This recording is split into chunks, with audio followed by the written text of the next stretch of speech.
Thank you, friends. So let's begin with our Ashtavakra Gita for today.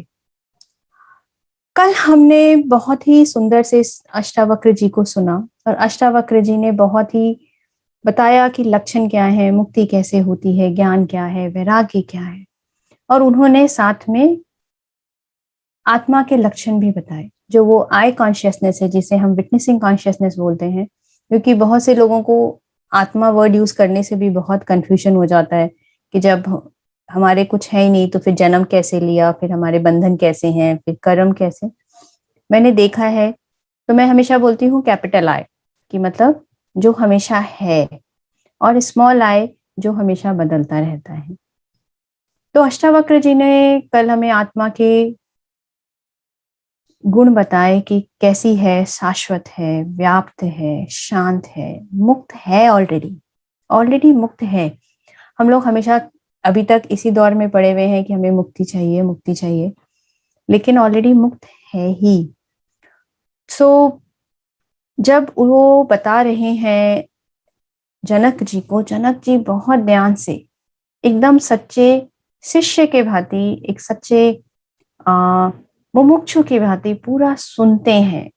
और जब वो बोल चुके होते हैं तो सेकंड चैप्टर में ही वो घोषणा करने लगते हैं और कि उनको पता चल गया, उन्हें मालूम चल गया, उन्हें पता चल गया कि मैं कौन हूं।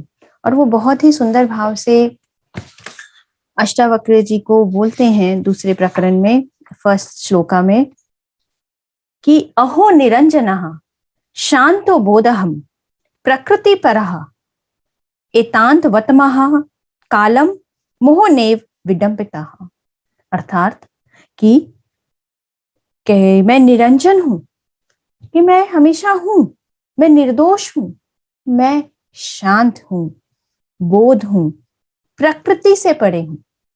मतलब जो भी हमारे पंचभूताज हैं, जो भी सेंसेस हैं, जो भी विषय है, जो भी दिख रहा है, उनसे परे है। आश्चर्य है जब उन्हें अपने सच्चे स्वरूप का पता चलता है तो वो एकदम आत्म विभोर हो जाते हैं, इतने खुश जैसे एक आइडेंटिटी मिल गई। अच्छा मैं ये हूं, और अभी तक मैं क्या समझ रहा था अपने आप को कि मैं ये शरीर हूं, मैं ये विषय हूं, मैं मोह हूं, मैं ग्लानि हूं, मैं अहंकार हूं। अरे ये तो मैं सब समझ रहा था, लेकिन ये सब मैं नहीं। मैं तो वास्तव में निरंजन हूं, शांत हूं, बोध हूं, प्रकृति से परे हूं। आश्चर्य है, आश्चर्य है, बार बार बोलते हैं आश्चर्य है। किंतु दुख की बात ये, अब फिर बड़े परेशान होके बोलते हैं कि मैं इतने काल से, इतने जन्मों से, इतने काल से मोह द्वारा ठगा गया हूं, मोह द्वारा ठगा गया हूं। देखिए ठगा शब्द का उन्होंने उल्लेख और यूज किया है। अगर हम देखेंगे तो ठग कौन होते हैं एग्जैक्टली अगर हम देखें तो जो ठग कौन होता है, जो हमसे बहुत प्यारी प्यारी बातें करके, हमको अपना हितैषी बता के कि हाँ मैं ही तुम्हारा सबसे ज्यादा शुभ चिंतक हूं, और हमको धोखा दे देता है, हमको ठग लेता है। यही ठग होते हैं, राइट। चोर तो भैया बहुत आसानी से, आप घर पर नहीं हो, आए और चोरी करके ले गए आपका सामान। जो डाकू हैं वो भी आपको डरा के, धमका के, चोरी करके आपका सामान लेके जा सकते हैं, ले लेते हैं। लेकिन ठग क्या होता है, वो बताते हैं कि आई एम योर फ्रेंड। कोई व्यक्ति आपको बोले कि हाँ मैं तो आपका दोस्त हूँ, मैं आपसे प्यार करता हूँ, और फिर पीठ पीछे ही आपको कोई धोखा देते, तो हम कहते हैं ना मेरे ही दोस्त ने ठग लिया, मुझे ही धोखा दे दिया। तो वैसे ही राजा जनक बोल रहे हैं कि मैं मोह के कारण इतने सालों से, क्योंकि मैं समझ रहा हूँ इतने जन्मों से कि मैं ये शरीर हूं, मैं ये मन हूं, मैं अपने ही मोह के कारण ठगा गया हूं। नहीं तो वास्तव में मैं तो शांत हूं, निरंजन हूं और बोध हूं। इसमें अगर हम देखेंगे तो सबसे पहले जब वो विटनेसिंग कॉन्शियसनेस की बात करते हैं, राजा जनक जो अष्टावक्र जी को बोल रहे हैं, उस मैं को कांस्टेंट करने की बात कर रहे हैं, उस कैपिटल आई को कांस्टेंट देखने की ही बात कर रहे हैं। जो स्मॉल आई जो बदलता जा रहा है, जो बाल अवस्था में भी बाल अवस्था में अलग था, हम छोटे थे, शरीर हमारा छोटा था, हम बच्चे थे, हम आश्रित थे अपने माँ बाप पे, अपने जो केयर टेकर्स थे हमारे ऊपर, हमारा काम करने के लिए। जब बड़े हुए तो हम कॉलेज गए, टीचर से मिले, तो हमारा शरीर एक अलग ढंग से दिखता था। अभी हम एक मिडिल एज में हैं तो हमारा शरीर अलग ढंग से दिखता है। जब हम बूढ़े होंगे तो हमारा शरीर अलग ढंग से दिखेगा। तो जो ये स्मॉल आई है, ये तो बदलती ही जा रही है, जिसे हम आइडेंटिटी बोल रहे हैं अपनी, जो हम शरीर देख रहे हैं, ये एज अ टाइम पास बदलती जा रही है। लेकिन जो कैपिटल आई है, जो जानती है जब मैं छोटी थी कैसी थी, अब मैं बड़ी हूं तो कैसी हूँ, बूढ़ी होंगी तो कैसी होंगी, वो कांस्टेंट है, वो सभी कुछ जानती है। जबकि स्मॉल आई बचपन में कुछ और थी, बड़े में कुछ और है। बदल गया शरीर, रंग बदल गया, चेहरा भी कुछ कुछ बदल जाता है, मोटे उबले हो जाते हैं, थोड़े से पतले हो गए या मोटे हो गए, जो भी है बदलता है। सपने में भी वही है। सपने भी हम रोज अलग अलग अलग अलग अलग अलग दिखते हैं, हर रोज एक नया सपना, और हमें सपने में भी पता चलता है ये मैं नहीं हूं। Small I again, the dreamer state is also a state of small I only. लेकिन हमारे लिए उसको झुटलाना बड़ा आसान होता है, क्योंकि जब हम उठते हैं सुबह, अरे सपना ही तो था, छोड़ो ना, हम उसको इतनी तजव्वो नहीं देते, इतना इंपॉर्टेंस नहीं देते, क्योंकि हमें लगता है सपना ही तो था, उसको क्या सोचना। लेकिन हमारी लाइफ में सबसे ज्यादा चैलेंजेस आते हैं जब हम इस जागृत अवस्था में होते हैं, when we are in this waker state. पूरा अष्टावक्र का ज्ञान ये तीनों चीज में ही चलता है। बार बार इन तीनों को आप अपने आप को इन तीनों से अलग देखना है। Waker state, dreamer state and deep sleep. जागृत अवस्था, स्वप्न अवस्था और गहरी निद्रा। तो गहरी निद्रा में तो कोई प्रॉब्लम ही नहीं है कि कुछ होता ही नहीं है, कुछ है ही नहीं वहां पे क्रॉस। मेन सपने को भी हमें क्रॉस करना इजी होता है, लेकिन सबसे ज्यादा बिगेस्ट चैलेंज हमारी लाइफ में है जागृत अवस्था। इसीलिए राजा जनक, क्योंकि इतना ज्ञान था उन्हें, उनकी इतनी साधना थी पिछले जन्मों की, और उस जन्म में भी जिस जन्म में उनको आत्मबोध हो गया, तो उनको लगा, उनके मन में प्रश्न उठा कि जब मैं सपने में था और मैं भिखारी था, तो मेरे पास जो इस जागृत अवस्था की जितनी भी फैसिलिटी है, जितना भी अबंडेंस है, जो भी मेरे पास इतना सुख है, समृद्धि है, वो मेरे काम क्यों नहीं आई स्वप्न अवस्था में? तो काम ही नहीं आई। We can't use, I can't use anything. जो भी मेरे पास है इस वक्त, मैंने अपनी स्वप्न अवस्था में यूज नहीं कर पाया। या फिर स्वप्न अवस्था में अगर मैं भिखारी ही था, तो मैं अपने जागृत अवस्था में आके यहाँ पर तो खाने के लिए इतना सामान था, क्यों नहीं यूज कर पाया? तो उनको क्लैरिटी हो गई, इसका मतलब मैंने जो स्वप्न में देखा वो भी मैं नहीं था, इस जागृत अवस्था में मैं जो अपने आप को देख रहा हूँ वो भी मैं नहीं हूँ। इट्स लाइक कि जब हम अपने आप को सपने में, अगर आपने बहुत लोगों को देखा, अपना हमारा अनुभव रहा होगा हम सभी का कभी ना कभी, कि मान लीजिए अभी मैं यहाँ पे मैं यहाँ पे अष्टावक्र गीता आपको पढ़ा रही हूँ, ये मेरी जागृत अवस्था है, मैं पढ़ा रही हूँ। हो सकता है सपने में मुझे अष्टावक्र गीता एकदम ही समझ में नहीं आ रही हो, और मैं किसी से समझ रही हूँ। तो यहाँ पे क्या है, मैं पढ़ा रही हूँ, वहां पे क्या है, मैं पढ़ रही हूँ। लेकिन जो मैं है, जो कैपिटल आई है, वो तो दोनों में ही कांस्टेंट है। यहाँ पढ़ा रही हूँ, वहां पढ़ रही हूँ। तो ये कैपिटल आई तो नहीं बदलता हमारा, हमारी यह स्वप्न अवस्था में बदलाव आ रहा है, जागृत अवस्था में बदलाव आ रहा है, लेकिन कैपिटल आई तो हमेशा शाश्वत ही है। लेकिन दोनों ही सच नहीं है, दोनों ही सच नहीं है।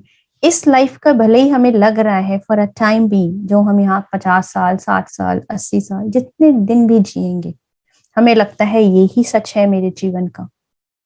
लेकिन इस जीवन का, इतने सारे जो जीवन गए, इतने सारे जो जीवन आने वाले हैं, उनका भी क्या सच मुझे नहीं पता।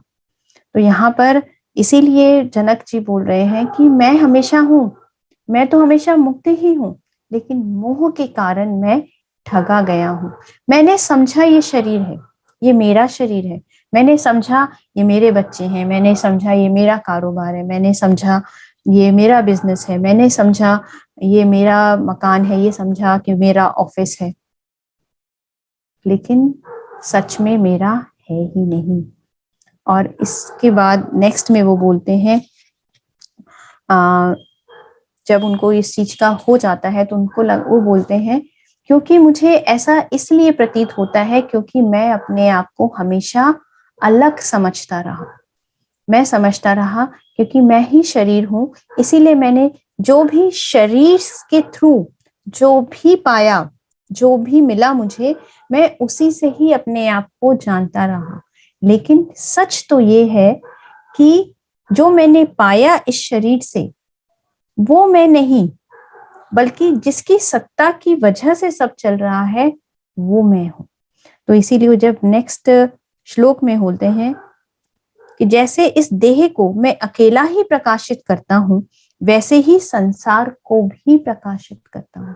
जो हम लोग हमेशा नथिंगनेस और एवरीथिंग की बात करते हैं, वही वाले कि I am everything, I am that I am, अहम ब्रह्मास्मि की जो बातें हैं, मैं ही ब्रह्म हूं, मैं ही सर्वस्त्र हूं। तो इसीलिए तो मेरा संपूर्ण संसार है अथवा कुछ भी नहीं है। इसीलिए क्योंकि मेरी ही सत्ता है, I am the one who is enlightening the entire world. मेरे से ही पूरी सृष्टि प्रकाशित हो रही है। जैसे श्रीमद् भगवत गीता में कृष्ण भगवान बोलते हैं कि मैं ही सब में हूं, चींटी में भी मैं हूँ, वृक्ष में भी मैं हूँ, जो पापी है उसमें भी मैं हूँ, जो पुण्य कर रहा है उसमें भी मैं हूँ, सब में मैं ही हूँ।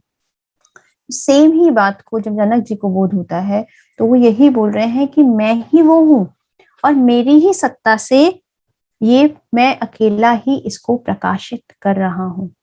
तो इसको अकेला ही प्रकाशित कर रहा हूँ और इसीलिए तो मेरा संपूर्ण संसार है, क्योंकि मैं ही सब जगह हूं, मैं ही हर काल में था और हर काल में रहूंगा। मैं हमेशा था, हमेशा हूं और हमेशा रहूंगा। इसीलिए इसी कारण ये संसार तो मेरा संपूर्ण संसार है अथवा कुछ भी नहीं। सब मेरे हैं और जो मेरे हैं वो सबके हैं। इट्स लाइक दैट कि जो सब है, इसको अगर हम बहुत इजीली बोलेंगे, अगर हम थोड़ा डीपली और समझेंगे तो हम इसको एक एग्जाम्पल के थ्रू भी समझ सकते हैं। फॉर एग्जाम्पल, मान लीजिए इस लाइफ में मेरी जो फैमिली मेंबर्स हैं उनका नाम है ABC, है ना। हमारा रिश्ता है उनसे, एक से पति का रिश्ता है, एक से बच्चे हैं, कुछ भी है। हो सकता है वही A, B और C हमारे साथ डिफरेंट रोल में हो पिछली लाइफ में हमारे साथ, कुछ भी। जो A अभी हस्बैंड हो सकता है वो मेरी बेटी हो या फिर मेरा बिजनेस पार्टनर हो लास्ट जन्म में।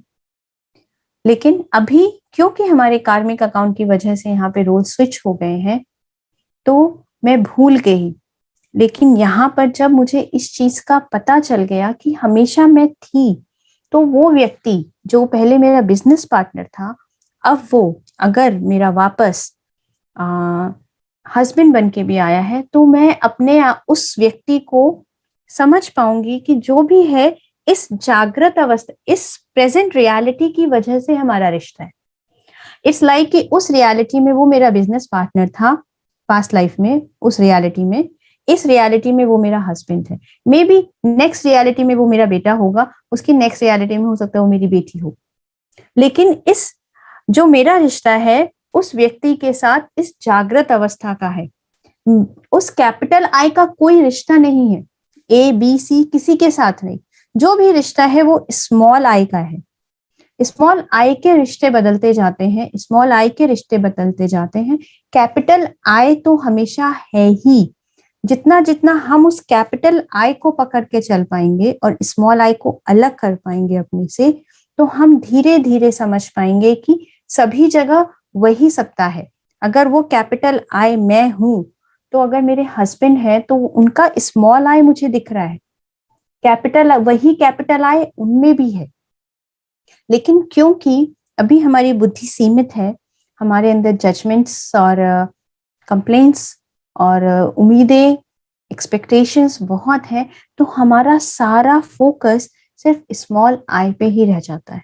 उनके जो वो कर रहे हैं, उनके कृत्य, उनके कर्म, उनके बोल पे ही रह जाता है। वैसे ही जैसे कि हमारा फोकस हमारे कृत्य, हमारे कर्म और हमारे बोल पे रहता है। तो यहाँ पर अष्टावक्र जी, राजा जनक जी जब उनको होता है तो वो बता रहे हैं कि अब मैं समझ गया कि ये जागृत अवस्था मैं हूं नहीं। जितने भी मैंने आज तक जो भी मैंने किया, मैं हमेशा था, हमेशा हूं और हमेशा रहूंगा। इसीलिए इसी कारणवश ये सारा संसार मेरा है, क्योंकि मैं जैसे अपने अंदर वो स्मॉल आई और कैपिटल आई को अलग कर पा रहा हूं, वैसे ही मैं सामने वाले को में भी कैपिटल आई और स्मॉल आई को अलग अलग देख पा रहा हूँ। मे भी वो व्यक्ति अभी गुस्से से मेरे से बोल रहा है, लेकिन सत्ता तो पीछे में है, तो वही इलेक्ट्रिसिटी ही। सो इस तरीके से वो जब इस चीज का बार बार उद्घोषणा करते हैं, हमें इसको समझने के लिए, अष्टावक्र गीता को समझने के लिए अगर अगर हमारा टेक अवे है, तो सबसे पहले हमको अपने को और अपनी जागृत अवस्था को बार बार अलग देखना होगा। अभी क्या है, मैं अपनी जागृत अवस्था को ही मैं समझता हूँ। कितना भी अभी हम बोल रहे हैं, लेकिन जब परिस्थिति आती है, जब एक सिचुएशन आती है, तब हम तुरंत ही अपने आप को अपनी इसी आइडेंटिटी से भी रिकॉग्नाइज, लाइक फॉर एग्जाम्पल, अगर मैं भी माही जी को बोलूं कि माही जी आपका कलर, सूट का कलर बहुत सुंदर लग रहा है, तो व्हाट हैपन, उनके चेहरे पे अभी इमिडिएटली एक स्माइल आ गया, देखिए, है ना। तो व्हाट हैपन कि हम समझ रहे हैं कि मैंने ये सूट पहना है और मैं ये सूट पहन के मैं सुंदर लग रही हूँ, आई एम लुकिंग ब्यूटिफुल। तो मुझे फिर क्या होगा, अगर मान लीजिए मीना जी आती है और माही जी को बोलती, क्या इतना लाइट कलर का सूट पहना है, एकदम ही बेकार सा लग रहा है, बाल भी ठीक से नहीं बनाए आपने, जैसे मेरे भी आज थोड़ा सा गड़बड़ हो गए, है ना, तो बाल भी ठीक से नहीं बनाए आपने और अच्छे नहीं लग रहे, तो लगेगा कि माही जी को लगेगा क्या ऐसे कैसे बोल दिया, ऐसे कोई बोलते हैं क्या। क्योंकि फिर again I am recognising my self with the body consciousness only. हम इस जागृत अवस्था को ही सच समझ रहे हैं, इस शरीर को ही सच समझ रहे हैं। तो जैसे ही कोई भी कमेंट, कोई भी कॉम्प्लीमेंट जब बाहर से आता है, तो हम तभी हम उसको पर्सनली लेते हैं। हम पर्सनली इसीलिए लेते हैं because we are recognising our self with this waker state. हम जागृत अवस्था से अपने आप को रिकॉग्नाइज करते हैं, हम मानते हैं हम ये हैं, इसीलिए हमको प्रॉब्लम होती है। लेकिन अगर हम इस चीज को पृथक देख पाए, अगर मैंने माही जी को बोला कि माही जी जब बहुत अच्छे लग रहे हैं, आपका कलर सूट का बहुत अच्छा है, और उनमें वो आत्मज्ञान है, अगर जनक की तरह वो देख पाए, तो उनको समझ में आ जाए कि जो सुषमा सामने वाले ने बोला है वो तो इस शरीर के लिए बोला है, ये जो कपड़े पहने हैं इसके लिए बोला है, मेरे लिए मेरी तो कोई बात ही नहीं, क्योंकि मैं जो कैपिटल आई है वो तो मुझे दिख ही नहीं रही है। किसी को भी हमारी कैपिटल आई तो इन जनरल हमारी इतनी अभी कॉन्शियसनेस नहीं बढ़ी, इतनी अवेयरनेस नहीं बढ़ी, तो उस कैपिटल आई को तो देख ही नहीं रहे। हम हर व्यक्ति को उसकी जागृत अवस्था के हिसाब से ही देख रहे हैं, समझ रहे हैं और व्यवहार कर रहे हैं। तो बार बार अष्टावक्र गीता में जो एक मूल है इसका बताने का, कि आपको हमेशा you have to see detach. अगर लोग मेरे से हमेशा पूछते हैं, सुषमा जी वो विटनेसिंग कॉन्शियसनेस में कैसे रहे, उस सोल कॉन्शियस मतलब उस कैपिटल आई में हम रहें कैसे हमेशा, ये इट्स लाइक हमें we need to practise 1000 times in a day. हमें 1000 बार प्रैक्टिस करना होगा, क्योंकि दिन में हर वक्त हर घड़ी इतनी परिस्थितियां आती हैं कि हम बार बार अपने आप को इस जागृत अवस्था से ही रिकॉग्नाइज करते हैं, अपने आप को इस जागृत अवस्था से ही इंडोर्स करते हैं कि हाँ, किसी ने बोला आप अच्छे हो तो मैं अच्छी, किसी ने बोला मैं आप खराब तो खराब। लाइक फॉर एग्जाम्पल, अभी हमारा अगर ये सेशन चल रहा है, तो कोई बोलेगा कि बहुत ही अच्छा सेशन था, कोई बोलेगा क्या बेकार था, कुछ समझ नहीं आ रहा, क्या सिर्फ फिलोसफी बोल रहे थे, कुछ ही नहीं, कोई काम का बात ही नहीं थी। कोई बोलेंगे नहीं जो बोला था, जैसे माही जी बोलते सुषमा जी आपकी आवाज बहुत अच्छी है, तो जो स्पीकर आई थी ना उनकी आवाज बहुत अच्छी थी। तो सबका अपना अलग अलग ओपिनियन है, लेकिन मैं तो वो एक ही हूँ, I am the only one. लेकिन 4 जन ने 4 अलग ओपिनियन दिए। लेकिन अगर मैं उस कॉन्शियसनेस में प्रैक्टिस करने की कोशिश करती हूँ, तो मुझे समझना चाहिए जो भी ये 4 ओपिनियन आए, चारों ओपिनियन जागृत अवस्था के लिए थे, मेरे लिए कोई भी ओपिनियन नहीं था। जो उस कैपिटल आई के लिए कोई भी ओपिनियन, कोई भी स्टेटमेंट नहीं था। सारे सारे के सारे स्टेटमेंट इस जागृत अवस्था के थे। जितना जितना हम इस चीज को, अपने आप को और जागृत अवस्था को डिटैच कर पाएंगे, वेकर स्टेट को और कैपिटल आई की कॉन्शियसनेस को, उतना उतना हम उस साक्षी भाव में आ पाएंगे। नहीं तो क्या होता है, हम इमीडिएटली, क्योंकि अभी तक हम अपने आप को डिटैच नहीं कर पाए हैं, हम इमीडिएटली कुछ भी होता है तो हम अपने आप को सिर्फ जो भी हमारे पोजेशंस हैं, जो भी हमारा स्टेटस है, जो भी हमारा क्वालिफिकेशंस है, जो भी हमारी क्वालिटीज हैं, जो भी हमारे वर्च्यूज हैं, जो भी हमारे वाइसेस हैं, हम उसी से अपने आप को रिकॉग्नाइज करते रहते हैं। इसीलिए वही कारण होता है, जो भी हमारे जितने भी हम लोग सारे विकार को जो हम बोलते हैं, सारे विकारों का कारण यही होता है कि वे रिकॉग्नाइज, हमें मोह है, that is the only reason. जो काम, क्रोध, मद, मोह, लोभ, अहंकार, because we recognize ourselves with small I only, that's why the reason of all these vices which we experience in our life.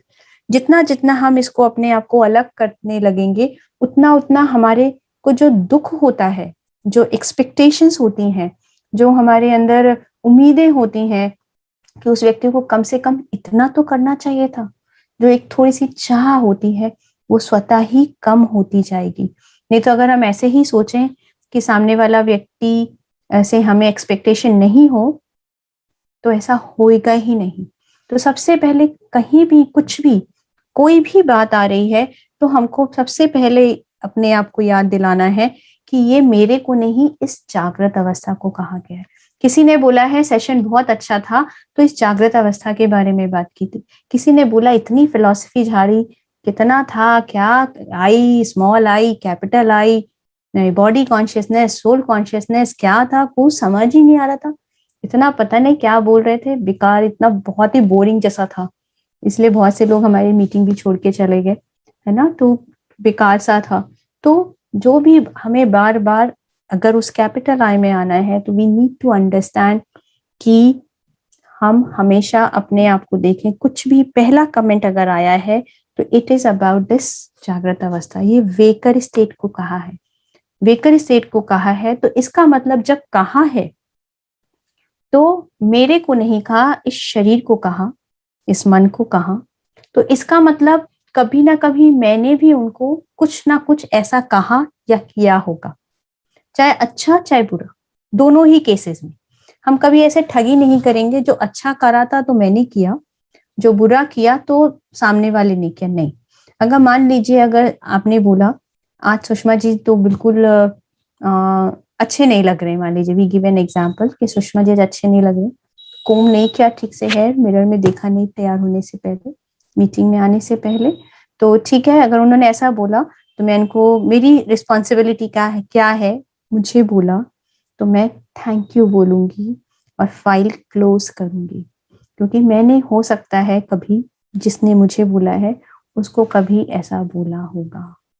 तो what happened, as soon the things comes to us in any form, whether in the form of good or bad, चाहे अच्छे में आए चाहे बुरे में आए, अगर हम उसको थैंक यू की सील दे देते हैं, ग्रेटफुलनेस की सील दे देते हैं, कृतज्ञता की सील दे देते हैं, आभार की सील दे देते हैं, तो वो हमारी फाइल क्लोज हो जाती है। जब हमारी फाइल क्लोज हो जाती है तो हमारे जो अकाउंट सेटल है, जब हमारा जो लेना देना है चुकती हो गया, अब हमको कुछ देना नहीं है और कुछ लेना नहीं है। तो what's left is that pure consciousness.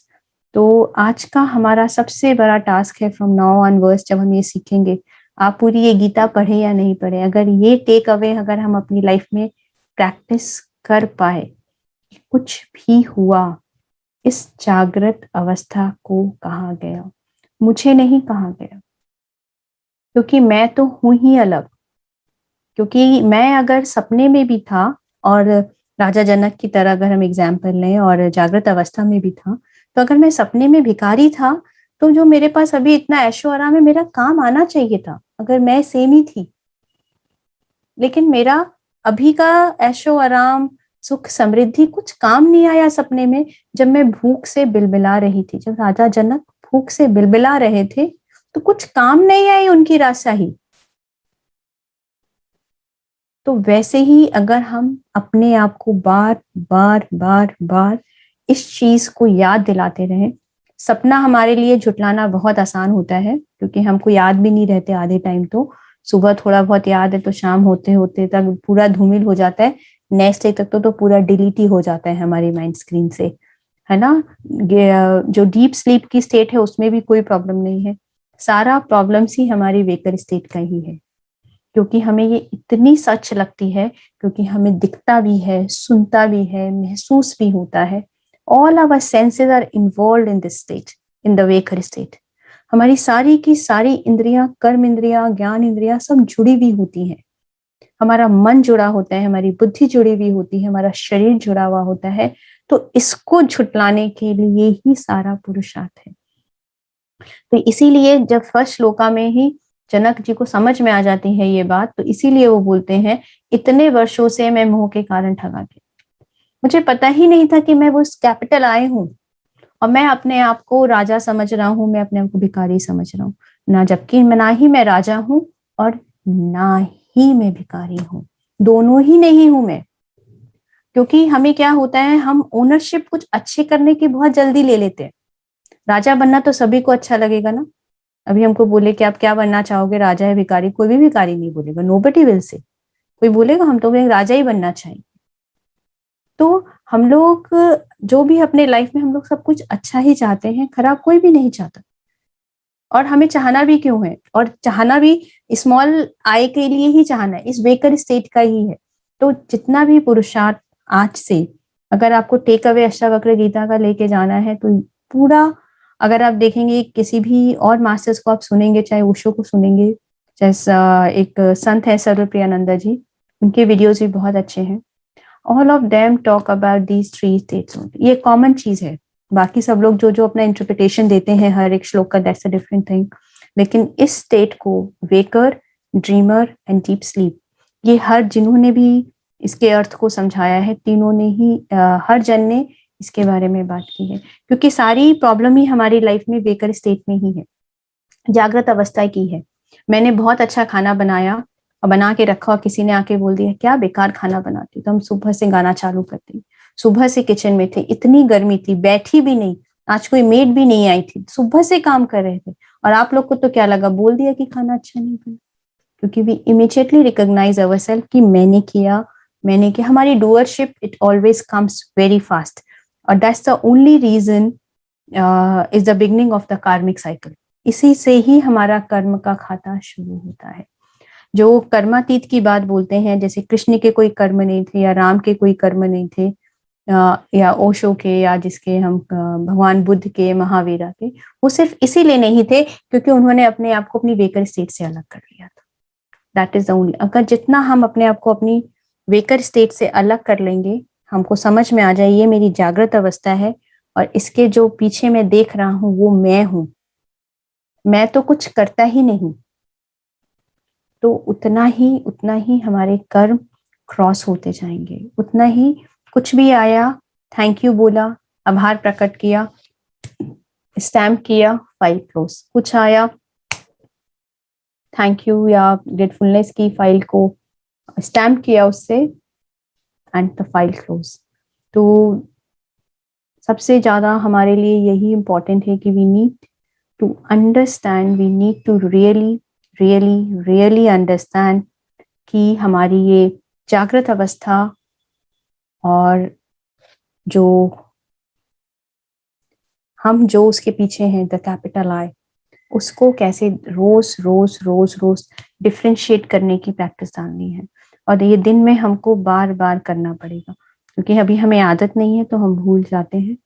मैं भी भूल जाती हूँ, still I am working, so it's happens. कभी भी कोई कुछ बोल दे तो हम हर चीज बहुत ही जल्दी पर्सनली ले लेते हैं, हमारे ईगो में लग जाता है, हमारे मान में लग जाता है, हमारे सम्मान में लग जाता है। तो I feel this concept of waker state is clear, क्योंकि अगर ये नहीं समझ में आएगा, क्योंकि जिस्ती यही है, उसके बाद तो हम कितना भी ज्ञान पढ़ते जाएं, हर भी I make you understand the every shloka, but this is the main gist of Ashtavakra Gita. If you want to be in that consciousness, in that soul consciousness, आपको अपने आप को बार बार इस जागृत अवस्था से अलग देखना है कि ये आप नहीं हो, सुषमा आप नहीं हो, मन में विचार आया वो आप नहीं हो। जो आपके रिश्ते हैं, जिसके साथ भी इस शरीर का रिश्ता है, इस स्मॉल आई का रिश्ता है, आपका रिश्ता नहीं है। आप तो हमेशा हो ही। You are that permanent light which is residing everywhere, every time, every moment. आप हमेशा हो, इसीलिए आप हर जगह हो। सो फ्रेंड्स, इट्स क्लियर कि हमारी that's wonderful and beautiful actually. So yes, we have a good group, Anita ji. सबने बहुत ऑलरेडी काम किया हुआ है, नहीं तो इसको समझाने के लिए sometime we really need to give many examples. yes, yes. तो यहाँ पर जैसे ही हम अपने आप को अलग देखने लगते हैं तो जनक जी पहले बोलते हैं कि इतना आश्चर्य है कि जैसे ही मैं अपने आप को इस वेकर स्टेट से, इस जागृत अवस्था से मैं अपने आप को अलग देखता हूँ, तो मैं देखता हूँ मैं हमेशा हूँ ही। जैसे एक मिरर है, अगर आप शीशे को देखेंगे तो शीशे में अपने आप में कोई इमेज नहीं होती है। एम आई राइट? जो मिरर है उसमें अपने आप में कोई प्रतिबिंब नहीं होता। उसके सामने कोई नाटा आदमी जाएगा तो नाटे की इमेज दिखाएगा, काला आदमी जाएगा तो काले की, लंबा गोरा फूल कीचड़ जो भी जाएगी उसका रिफ्लेक्शन वो मिरर दिखलाने लगता है। तो वैसे ही हमारा वो स्वरूप होता है कि बस उसे पता होता है, वो देखता है। जैसे beautiful line which given by the Ratna बहन कि वो है, मिरर है, लेकिन उसके सामने अगर कोई काला आदमी आए तो उसे ये नहीं होता ये काला आदमी मेरे सामने क्यों आया, इसको हटाओ, इसको हटाओ, इसको हटाओ। अगर उसके सामने उसके रिफ्लेक्शन में कोई दूध का ग्लास आ गया तो उसे बड़ी खुशी होती है, कोई अल्कोहल की बोतल आ गई तो उसे द्वेष होता है। ऐसा कुछ नहीं, वो है, उसके सामने वो कुछ भी आए उसको पूरा एक्सेप्टेंस है उस चीज के लिए। तो जनक जी वही बोलते हैं कि मैं जो हूं उसमें कुछ भी हो रहा है मेरे को उससे कोई फर्क ही नहीं। I become like a mirror, मैं प्रतिबिंब हो, मैं एक आईना बन गया हूं। कुछ भी हो रहा है मैं उससे प्रभावित नहीं। जैसे वो मिरर पे कोई प्रभाव नहीं है, उसके सामने कोई आ रहा है, कोई जा रहा है, कोई रुका है, अच्छा है, बुरा है, सही है, गलत है, कोई प्रभाव नहीं है। वैसे ही राजा जनक आगे बोलते हैं कि जैसे एक आईने में कोई कोई भी प्रतिबिंब पड़े उसमें उसका कोई प्रभाव नहीं होता, वैसे ही मेरा चित्त भी वो आईने के समान ही है जिसमें कोई भी प्रतिबिंब पड़े। मैं बाल अवस्था में था, युवा अवस्था में था, तो वो मैं सिर्फ उस प्रतिबिंब को देखने वाला हूँ। वो प्रतिबिंब है, मैं उस प्रतिबिंब से प्रभावित नहीं हूँ। और इसी को बार बार वो फिर आगे के श्लोक में राजा जनक जब इसको इंडोर्स करते हैं तो बोलते हैं कि जैसे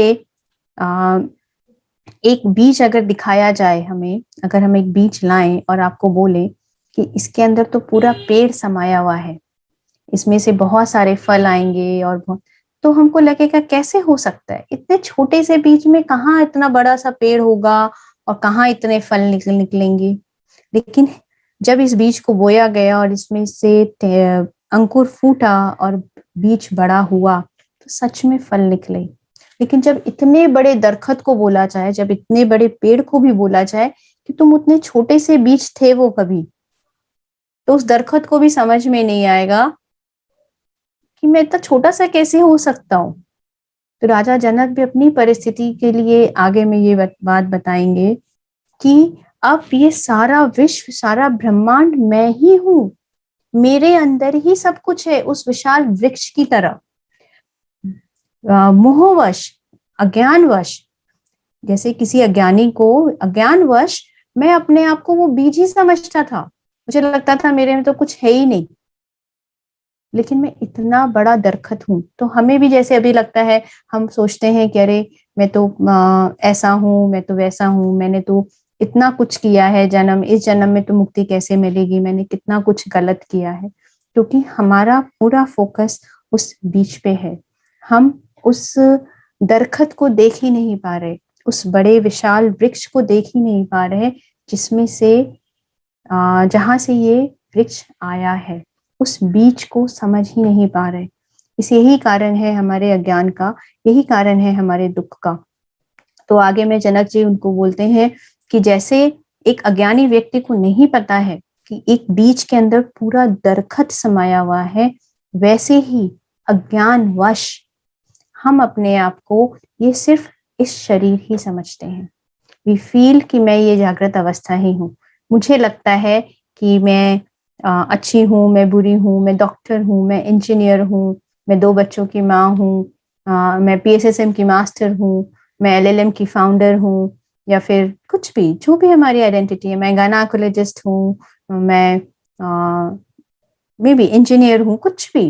बिकॉज क्योंकि हमारे अंदर अज्ञान है, क्योंकि हम भूल गए हैं अपने सच्चे स्वरूप को, इसीलिए जनक जी बोलते हैं मैं अज्ञानवश मुझे ऐसा लगता है कि मैं ये हूँ, लेकिन सच्चाई तो ये है कि मैं वो दरखत हूँ, मैं वो रोशनी हूँ जिससे पूरा संसार संसार प्रकाशित हो रहा है। राजा जनक की भी एक बहुत ही अगर हम बोलेंगे तो आश्चर्यवत ही स्थिति होगी, क्योंकि गुरु ने सिर्फ पहला चैप्टर बिगिन किया, उन्होंने सिर्फ बोला और उनको पता चल गया। और आगे में ही वो वैसे ही बोलते हैं कि कुछ भी अलग है नहीं।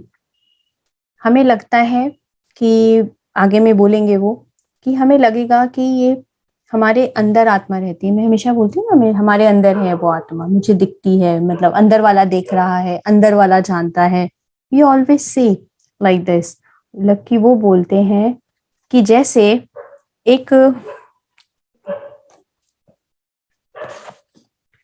अगर ये बॉक्स लें तो इसके अंदर भी स्पेस है, आकाश तत्व है, प्रकाश है ना, स्पेस तो है ना, और इसके बाहर भी स्पेस है। तो हम कहाँ बोलेंगे कि आकाश है या नहीं है? वी कांट से कि आकाश है या नहीं। इसमें भी आकाश है, इसमें भी आकाश है, और आकाश के अंदर ही ये है, और इसके अंदर भी आकाश है। आकाश के अंदर ही ये है और इसके भीतर भी आकाश है। तो आगे में राजा जनक अष्टावक्र जी को बोलते हैं कि मुझे लगता है कि मैं इस शरीर में हूं, जबकि मेरे अंदर ही ये शरीर है। उस कैपिटल आई, मुझे लग रहा है कि वो कैपिटल आई, इजी में बोलती हूँ मैं, वो स्मॉल आई के अंदर में, मतलब मेरी आत्मा यहाँ पे, कोई बोलते हैं यहाँ भ्रुकुटी के बीच में रहती है, कोई बोलते हैं यहाँ पे हार्ट सेंटर में है। तो हम बोल रहे हैं कि जो कैपिटल आई है वो स्मॉल आई के अंदर है, और the other way round, capital I के अंदर ये शरीर है। तो वो आगे में जब कि यहाँ पे बोलते हैं, आश्चर्य है कि शरीर सहित विश्व को त्याग कर किसी कुशलता से ही अब मैं परमात्मा को देखता हूँ।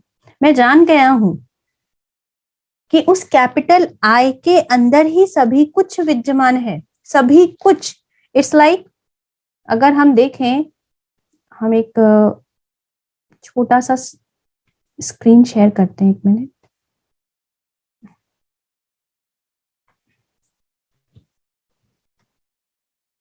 उन्होंने यहाँ पर बोल रहे हैं,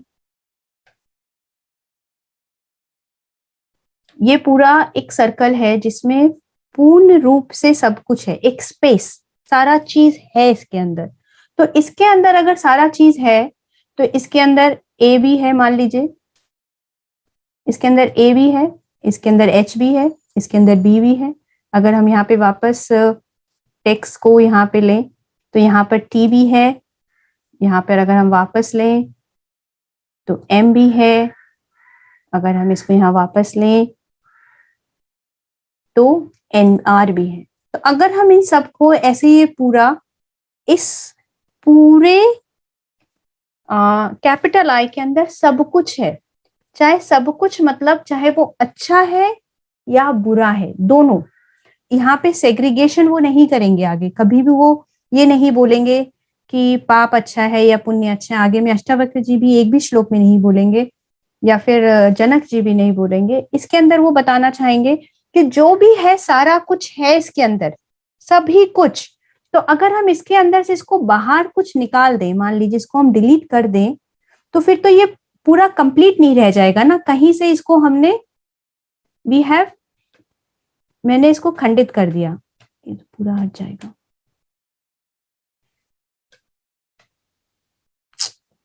इसमें दिख नहीं रहा है, मैं आपको बता समझा के ही।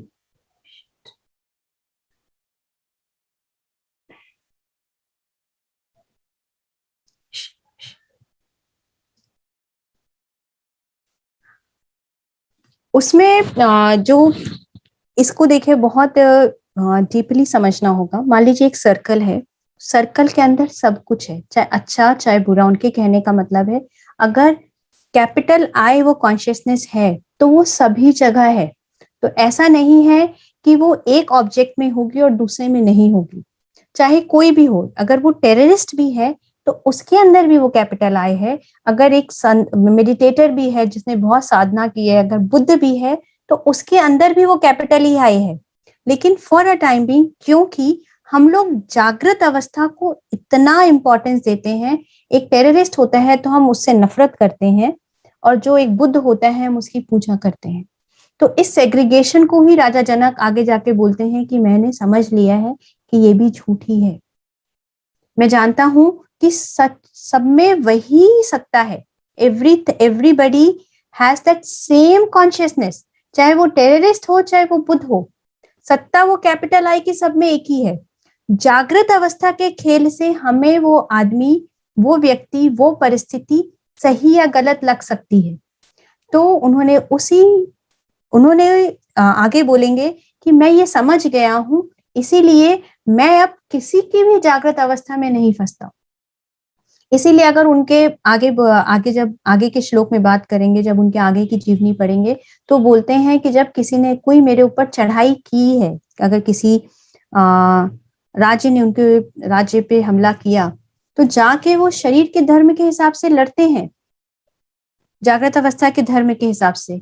लेकिन कॉन्शियसनेस, कैपिटल आई की कॉन्शियसनेस के हिसाब से उसको माफ करते हुए चलते हैं, धन्यवाद का भाव करते हुए चलते हैं, और फाइल को क्लोज करते हुए चलते हैं। इसीलिए आप उनकी जीवनी में बहुत सारे कोई भी युद्ध का उल्लेख या बहुत सारे कोई भी मतभेद का उल्लेख नहीं देखेंगे। तो इसमें यहाँ पर बोलते हैं कि शरीर सहित विश्व को त्याग कर किसी कुशलता से ही अब मैं परमात्मा को देखता हूँ। कि जो भी है, जिसका भी शरीर हो, चाहे मेरा चाहे किसी और का, उसको कुशलता से त्याग कर, मतलब उस ज्ञान से त्याग कर, उस ज्ञान से उसको समझ के कि ये जागृत अवस्था जो मुझे दिख रही है, जो उसके पीछे जो कैपिटल आई है, जो मेन कॉन्शियसनेस है, मैं उसको देख पा रहा हूं। मेरी नजर उस टेररिस्ट पे है ही नहीं, मेरी नजर उस बुद्ध पर है ही नहीं, मेरी नजर उस अज्ञानी पर, उस अच्छे पर है ही नहीं। मैं सिर्फ उसके पीछे जो वो कैपिटल आई है उसको देख पा रहा हूं। त्याग कर किसी कुशलता से ही अब मैं परमात्मा को देखता हूं। तभी जो हमारे भगवान बुद्ध होते हैं, उन्होंने अंगुलीमल में, हमने राजा अंगुलीमल की हम सबने कहानी सुनी है, और अंगुलीमल जब उनको बोलता है कि तुमको मुझसे भय नहीं लगा, तो उनको भय नहीं लगने का कारण ही ये था कि वो अंगुलीमल को नहीं देख रहे थे। अंगुलीमल के पीछे जो सत्ता थी, कैपिटल आई, उसको देख रहे थे, इसीलिए वो परमात्मा को देख पाए। इसीलिए जितने भी बड़े बड़े संत हुए हैं जो बोलते हैं कि उन्हें हर चीज में परमात्मा ही दिखता है, उन्हें चाहे कोई भी हो वही सत्ता ही दिखती है, क्योंकि उनकी नजर जागृत अवस्था पर नहीं होती। लेकिन हमारी लाइफ में क्या होता है, क्योंकि हम इतनी डीपली प्रोग्राम्ड हैं, इतनी डीपली हमारे संस्कारों की वजह से, बिलीफ सिस्टम्स की वजह से, हमारा ध्यान immediately, automatically, without a nano second, तुरंत ही जागृत अवस्था पे ही होता है।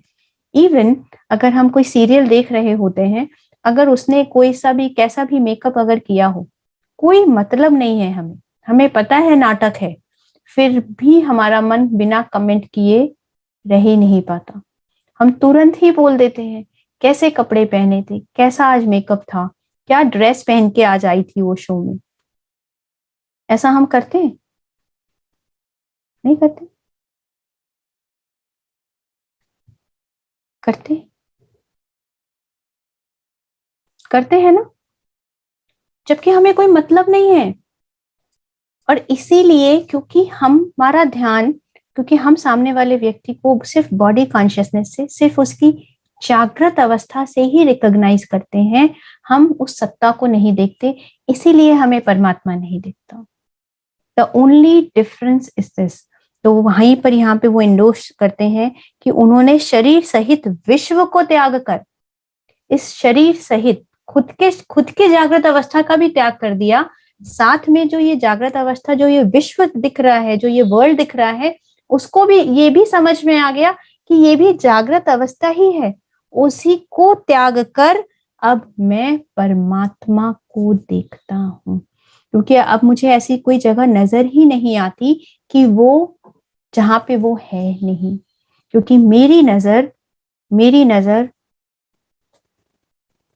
जागृत अवस्था पर है ही नहीं। मैंने शरीर की सारी अवस्थाओं को, मतलब जब शरीर की सारी अवस्थाओं का कहने का मतलब है, चाहे वो हमारे पोजेशंस हो, चाहे हमारा स्टेटस हो, चाहे हमारी क्वालिफिकेशंस हो, खुद की भी और दूसरों की भी। और जबकि हमारा वर्तन तो हर वक्त according to status, according to qualification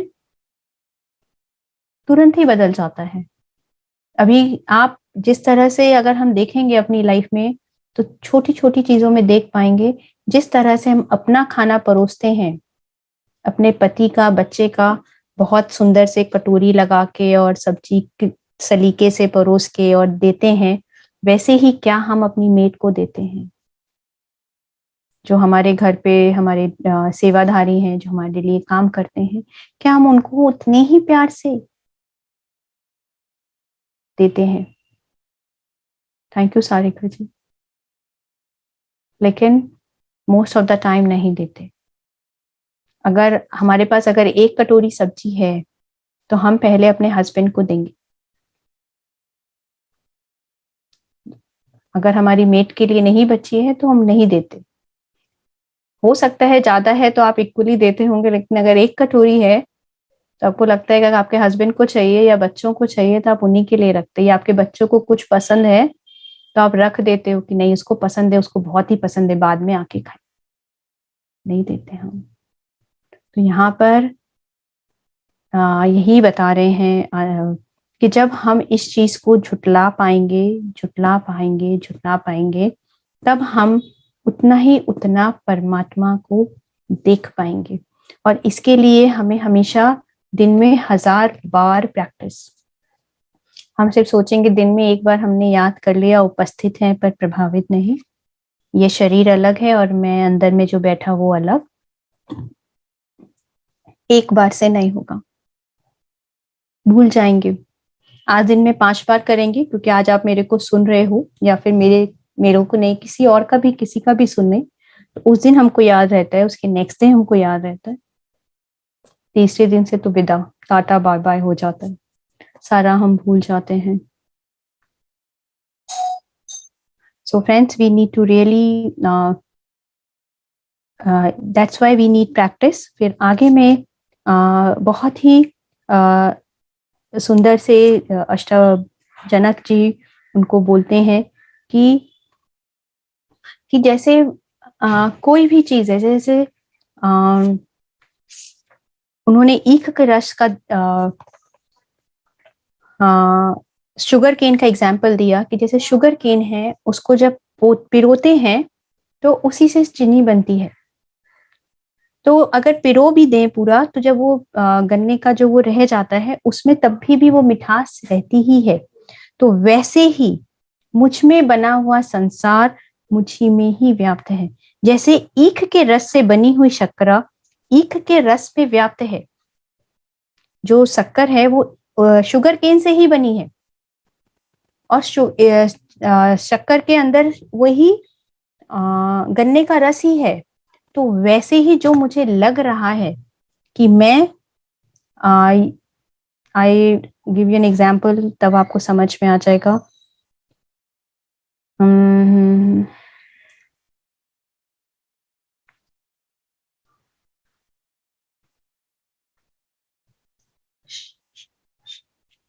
for example कि अगर हम आपको जो ऊख का रस निकाला आपने, तो रस जब पीते हैं तो वो भी मीठा है। जब उसको प्रोसेस करके बनाया जाता है तो वो गुड़ भी मीठा ही होता है। फिर फर्दर प्रोसेसिंग करते हैं तो चीनी भी मीठी ही होती है। अगर हम देखेंगे तो तीनों चीजों के गुण अलग है ना। अगर तीनों चीजों का स्ट्रक्चर देखेंगे, टेक्सचर देखेंगे तो अलग है, लेकिन जो मेन क्वालिटी है मिठास, वो एक ही है। रस में भी मीठा था, गुड़ भी मीठा है, चीनी भी मीठी है। तो वैसे ही जो वो कॉन्शियसनेस है, जो वो सत्ता है, जो वो चाहे किसी में भी हो, चाहे वो रूप और रंग से कैसा भी हो, वही सत्ता है जो उनको चला रही होती है। जैसे ऊख के रस में ऊख ही मेन है, सत्ता तो मेन ऊख की है, जबकि ऊख दिख तो नहीं रहा है। जब हम गन्ने का रस पीते हैं और वो हमको ग्लास में देता है, तो क्या अगर जिसने नहीं देखा हो तो हम बोलेंगे इतना बड़ा गन्ना था, उसको ऐसे क्रश किया गया तो उसके अंदर से जूस निकला, तो ये जूस निकला है। लेकिन दोनों का स्वरूप अलग है। फिर जब इसको प्रोसेस कर दिया गया तो गुड़ भी अलग हो गया, और फर्दर प्रोसेस किया गया तो चीनी एकदम अलग। तीनों का रूप और रंग सब अलग है। तो वैसे ही जब वो सत्ता अलग अलग भिन्न भिन्न रूप और रंगों में व्याप्त हो जाती है, उससे कोई फर्क नहीं, मेन एसेंस तो वही है। तो इसी के लिए ही वहां पर बोल रहे हैं कि वैसे ही मुझ में बना हुआ संसार मुझ में ही व्याप्त है। मुझे भले ही लग रहा है कि ये ऊख का रस है, ये गन्ना है, ये गुड़ है, लेकिन ये तीनों में जो भी सत्ता है वो सेम शुगर केन की ही है। तो वैसे ही मेरे अंदर जो भी ये तीनों चीज चल रही हैं, उसको मैं देखने वाला हूँ। मैं जागृत अवस्था को भी देखने वाला हूँ, उस ड्रीम स्टेट को भी देखने वाला हूँ, और उस डीप स्लीप को भी देखने वाला हूँ। जैसे मैं इन तीनों को देखने वाला हूँ, वैसे ही जो और हैं, जो XYZ मतलब जो भी हमारी पूरी दुनिया है, उनमें भी वही सेम बात है, अलग नहीं है। इसीलिए वैसे ही मुझ में बना हुआ संसार मुझ ही में व्याप्त है, मेरे से बना है। जैसे ईख के रस से ही बना, शुगर केन से ही बना है रस भी, गुड़ भी और चीनी भी, बना ऊख के रस से ही है। तो वैसे ही मेरे ही प्रतिबिंब, मुझ में ही प्रतिबिंब हुआ है ये जागृत अवस्था भी, ये ड्रीमर स्टेट भी, और ये डीप स्लीप भी मुझ ही में हुआ है, अलग है नहीं, मुझ ही में हुआ है। तो इस लाइक की अरस और परस, जैसे पूरी दुनिया में वही सत्ता है और मेरे अंदर ही वो पूरी सत्ता है। सभी जगह वो है और मैं ही सब जगह हूँ। जो बार बार हमारे आदि शंकराचार्य ने बोला है, शिवोहम शिवोहम, या फिर वैसे बोलते हैं ना, अहम ब्रह्मास्मि तत्वमसि, मैं भी ब्रह्म हूँ और आप भी ब्रह्म हो। दिस इज द रीजन कि वो मे भी वो शुगर केन का फॉर्म अलग हो गया हो, एक तरफ रस है, एक तरफ चीनी है, एक तरफ गुड़ है, लेकिन है ही तीनों हुई, तीनों में है एक ही सत्ता ही। वैसे ही मैं भले ही अलग हूं, लेकिन मेरा ही प्रतिबिंब, जो इन तीनों का प्रतिबिंब है, वो मुझ में ही दिखता है, क्योंकि मैं हमेशा हूं, मैं शाश्वत हूं, मैं व्यापक हूं। वेरी ब्यूटीफुल किन्नरी जी, एकदम एसेंस गोल्ड ही है। बहुत ही अच्छा एग्जाम्पल दिया। ये एग्जाम्पल सेम आगे भी है कि चाहे सोना ही है, हमने उससे कान का भी बना लिया, उससे चूड़ी भी बना ली, लेकिन मेन सत्ता क्या है गोल्ड की। हमें लग रहा हो कि ये तो हाथ में पहनेंगे, आप बोलेंगे नहीं इसको तो कान में भी पहन सकते हैं, लेकिन जब इसका फॉर्म चेंज करेंगे तो कान में पहनेंगे। वैसे ही हर एक जो भी चीज हमें अपने आसपास अगल बगल लोगों में दिख रही है, सभी की इक्वली उतनी ही जरूरत है, उतनी ही इंपॉर्टेंस है। जैसे ये चूड़ी की इंपॉर्टेंस है, जितनी इस कान में हमने पहना है इंपॉर्टेंस है, जो हमने गले में चेन पहनी है उतनी इंपॉर्टेंस है, वैसे ही हर व्यक्ति की उतनी ही इंपॉर्टेंस है, जो जहां पे जिस स्टैंडर्ड में भी है। लेकिन क्योंकि अगर आज किसी ने बहुत मोटे कड़े पहने हैं तो हमको बहुत आकर्षित करते हैं कि इतने भारी, इतने महंगे, तो हमारा भी सेम ही, तुरंत ही किसी भी को भी हम देखते हैं बाहरी रूप से तो उस सत्ता को भूल जाते हैं। जबकि हम भूल जाते हैं कि जो चाहे पतला कड़ा पहना है, चाहे मोटा कड़ा पहना है, चाहे चेन पहना है, चाहे कान पहना है तो सोने का ही। वैसे ही जब भी हम किसी भी व्यक्ति या विशेष को देखते हैं तो हम भूल जाते हैं कि वो तत्व तो परमात्मा ही है। और हम क्या बोलते हैं, ये अच्छा है, ये बुरा है, ये सही है, ये गलत है। हम उस जागृत अवस्था में ही फंस के रह जाते हैं। तो इसीलिए आगे में अष्टावक्र जी, जनक जी बोलते हैं, this will the last shloka we take, then we take the question answers, कि जब उनको ये सब चीज का पता चलता है तो उनको बड़ा आश्चर्य होता है। उनको इतना आश्चर्य होता है, सभी कुछ हर जगह ही मैं हूं। उस गन्ने, वो गन्ना मैं जिससे इतना कुछ बन गया, वो जिन्होंने जो एग्जाम्पल दिया वो स्वर्ण, उससे अलग अलग अलग अलग अलग रूप के और आकार के लोग बन गए, लेकिन सत्ता तो वही है। और इसी आनंद विभोर में होके वो कहते हैं मैं आश्चर्यमय हूँ। इसको हम लोग एक बार संस्कृत में पढ़ते हैं, बहुत ब्यूटीफुली लिखा है, बहुत ब्यूटीफुली कहा है जनक जी ने। अहो अहम नमो, अहो अहम नमो महम, विनाश हो यश नाशति में। अहो अहम नमो महम, विनाश हो यश नाशति में। मैं आश्चर्य हूं, मैं आश्चर्य मैं हूं, मुझको नमस्कार है। वो खुद को ही प्रणाम कर रहे हैं। जनक जी स्वयं को ही नमस्कार, आश्चर्यवत हूं कि मैं हूं वो सत्ता जिससे ये पूरा ब्रह्मांड प्रकाशित हो रहा है, जिससे ये पूरा ब्रह्मांड चल रहा है। मेरी मुझे ही नमस्कार है। ब्रह्मादिदस्त तंब पर्यंतः जगनोशेप ही तिष्ठतः। ब्रह्म से लेकर तृण पर्यंत जगत के नाश होने पर भी मेरा नाश नहीं है। ये सृष्टि का अगर आज विनाश अभी भी हो जाए तो भी मेरा नाश नहीं है। और इसमें इस श्लोक को अगर आप पढ़ेंगे बार बार तो it just gives you goose bumps, because it gives you the sense of who we really are.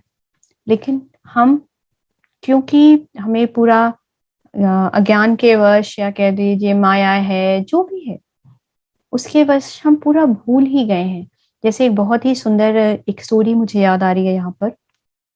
एक बार क्या होता है, एक भेड़ों का झुंड होता है और उसमें बहुत सारे भेड़ होते हैं, तो सब अपना चरते रहते हैं। उनके झुंड में अचानक से कोई शेर का बच्चा घूमते घूमते उनके झुंड में आ जाता है। और जब वो भेड़ों के साथ रहता है तो उसको समझ में आता है कि वो भी इन्हीं के जैसा ही है। तो उन्हीं की तरह वो घास खाता है, उन्हीं की तरह मैं करता रहता है, उन्हीं की तरह रहने लगता है, उन्हीं की तरह शांत और वैसे रहने लगता है। एक दिन अचानक से एक सिंह आता है वहां पर और भेड़ों पे आक्रमण करता है और सारे भेड़ उसको देख के भागने लगते हैं। तो क्योंकि जो वो छोटा सिंह होता है कि उसको लगता है कि सब भेड़ भाग रहे हैं, तो क्योंकि उसके भी रहते रहते वो भी अपने आप को भेड़ ही समझने लगता है। वो छोटा सिंह, जो छोटा शेर होता है, वो भी भागने लगता है। जब तक थोड़ा बड़ा हो गया होता है तो वो जो बड़ा शेर आता है उसको बड़ा आश्चर्य होता है, अरे भेड़ भागे मेरी आवाज सुन के तो मुझे समझ में आया ये शेर का बच्चा भी क्यों भाग रहा है। तो उसको जाके कूद के उस शेर के बच्चे को पकड़ लेता है और वो भी मैं करके चिल्लाने लगता है कि मुझे छोड़ दो। डर जाता है, उसके अंदर भी सारे डर जैसे भेड़ों में होते हैं उसमें दिखते हैं उसको। तो बोलता है अरे तुम क्यों मैं क्यों बोल रहे हो, तुम तो शेर हो, दहाड़ो शेर की तरह। तो उसको समझ नहीं आता है कि ये बड़ा शेर क्या बोल रहा है इसे। तो बोलता है अच्छा ठीक है। तो उसको वो एक तालाब के किनारे लेके जाता है और उसको उसका अपना प्रतिबिंब दिखाता है कि देखो तुम कौन हो। तो जब वो छोटा शेर अपना चेहरा देखता है, फिर अपने बगल में जो बड़ा शेर होता है उसका देखता है, तो बोलता है अरे मैं तुम्हारे जैसा हूँ। तो बोलते हैं हाँ मैं वही तो तुमको बोल रहा हूँ कि तुम शेर हो, तुम शेर हो, लेकिन तुम अपने आप को भेड़ समझ रहे हो। हमारी सबकी भी यही हालत है। जनक जी और अष्टावक्र जी हमको एक ही बात बता रहे हैं कि तुम वो कैपिटल आई, वो कॉन्शियसनेस हो, लेकिन हम अज्ञानवश, मूर्खतावश, माया में फंस के अपने आप को शरीर शरीर शरीर समझ रहे, भेड़ समझ रहे, मैं तो माँ हूँ, मैं तो बहन हूँ, मैं तो बीवी हूँ, मैं तो डॉक्टर हूँ, मैं तो स्पीकर हूँ, मैं तो मेडिटेटर हूँ, मैं मास्टर हूँ, ऐसे ऐसे करके। तो दिस इज अ ब्यूटिफुल श्लोक, जिसको इस लास्ट श्लोक के साथ we leave the rest, that's again the last one, क्योंकि इस श्लोक में वो अपनी ही महिमा कर रहे हैं। 11वें श्लोक से 2nd चैप्टर में जनक जी अपनी ही महिमा कर रहे हैं। अभी हम लोग क्या है, दूसरों की महिमा करते हैं ना। अगर हमें कोई मिलता है तो हम बोलेंगे आप तो बहुत अच्छे हैं, आप इतना अच्छा बोलते हैं, आप इतना अच्छा गाते हैं, ऐसे वैसे जो भी है, हमारे गुरु की महिमा करेंगे या तो। लेकिन यहाँ पर वो अपनी ही महिमा कर रहे हैं। जब उनको अपने स्वरूप का ज्ञान हुआ तो फिर से कहते हैं मैं आश्चर्यमय हूँ, बार बार बोलेंगे अहो अहम नमो मध्य में को हम देहवान आपी। मैं आश्चर्यमय हूँ, मुझको नमस्कार है, मैं देहधारी होते हुए भी अद्वैत हूँ, ना कहीं जाता हूँ ना आता हूँ और विश्व में व्याप्त स्थित हूँ। Just see the realisation. जब उनको खुद के स्वरूप का पता चला तो बाहर की पूजा छूट गई, छोड़ी थोड़ी ना उन्होंने छोड़ा नहीं, कुछ भी छूट गया और वो खुद को ही नमस्कार कर रहे हैं। अहो अहम नमो, अहो अहम नमो, ये बार बार आगे में 5-6 श्लोक और है, उसमें बार बार सेम बात बोलेंगे जनक जी। अहो अहम नमो, मैं आश्चर्य में हूँ और मुझको मेरी ही नमस्कार है कि मैं देहधारी होते हुए भी अद्वैत हूँ, इस शरीर में होते हुए भी, इस जागृत अवस्था होते हुए भी मैं वो सत्ता हूँ, मैं वो एक हूँ। मैं ना कहीं जाता हूँ, क्योंकि कहीं जाता तो मैं बचपन में नहीं होता, मैं बचपन में भी था, जवानी आई तब भी था, अभी बूढ़ा हो गया तो भी हूँ। ना कहीं जाता हूँ ना आता हूँ और विश्व में व्याप्त स्थित हूँ, मैं हर जगह हूँ। I am omni present. यहाँ पे वो क्वालिटीज जो एक भगवान की होती हैं इस श्लोक के माध्यम से हमें समझ में आएंगी। ओमनी प्रेजेंट, ओमनी पोटेंट और ओमनी सेंट, 3 तरह की जो क्वालिटीज होती हैं वो तीनों क्वालिटीज को इसमें यहाँ पे डिस्क्राइब करते हैं।